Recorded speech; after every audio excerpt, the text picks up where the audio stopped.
Hey there, Mary Farias here with 5 minutes is better than nothing, a personal development. What are you doing with your 5 minutes of the day that you have just floating around? Follow me. We're doing How to Study Napoleon Hill's Think and Grow Rich. This is my book. We are in chapter 7 on organized planning and page 163. Remember that it is not the lawyer who knows the most law, but the one who best prepares his case who wins. If your case is properly prepared and presented, your victory will have been more than half won at the outset.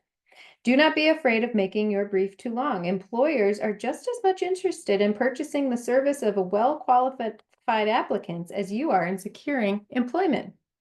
In fact, the success of most successful employers is due, in the main, to their ability to select well-qualified lieutenants.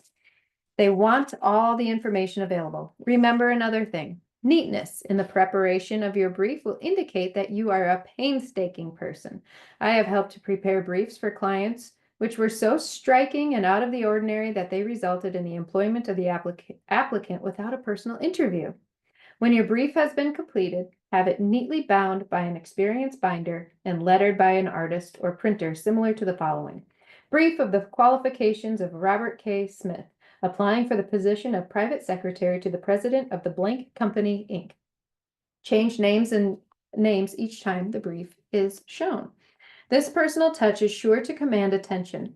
Have your brief neatly typed or mimeographed on the finest paper you can obtain and bound with a heavy paper of the book cover variety, the binder to be changed, and the proper firm name to be inserted if it is to be shown to more than one company. Your photograph should be pasted on one of the pages of your brief. Follow these instructions to the letter, improving upon them wherever your imagination suggests. Successful salesmen groom themselves with care. They understand that first impressions are lasting. Your brief is your salesman.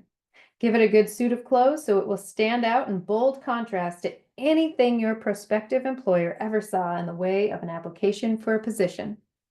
If the position you seek is worth having, it is worth going after with care. Moreover, if you sell yourself to an employer in a manner that impresses him with your individuality, you probably will receive more money for your services from the very start than you would if you applied for employment in the usual conventional way. If you seek employment through an advertising agency or an employment agency, have the agent use copies of your brief in marketing your services. This will help to gain preference for you, both with the agent and the prospective employers. All right, so obviously you don't need to bind this with an experienced binder lettered by an artist. We have beautiful printers and we have templates that we can use. But put the care into what it is that you are creating for your prospective employer to read. We have to, if he says, if this position is worth having, then this brief is worth preparing for this position, right? Give it a good suit of clothes. This is selling you. So use this example to figure out how you can go out into the world and sell your services. Maybe you're not looking for a job. Maybe you are looking to be a consultant, or you're looking to help other companies, business to business, to help them do something better than they're doing now.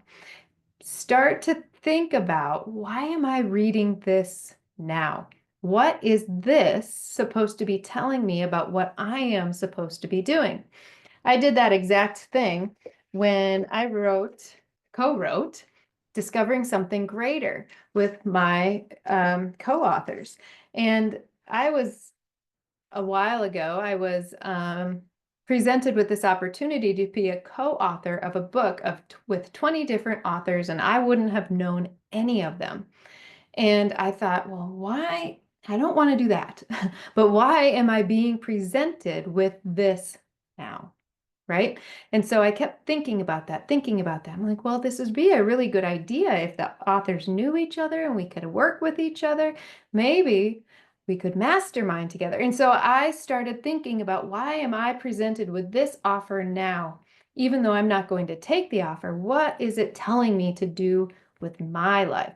So take Napoleon Hill's suggestion about this brief and preparing this brief and begin thinking, what can I get from this? What can I do in my life to apply this type of concept? What can I use here to move forward? All right, all for now. See you tomorrow.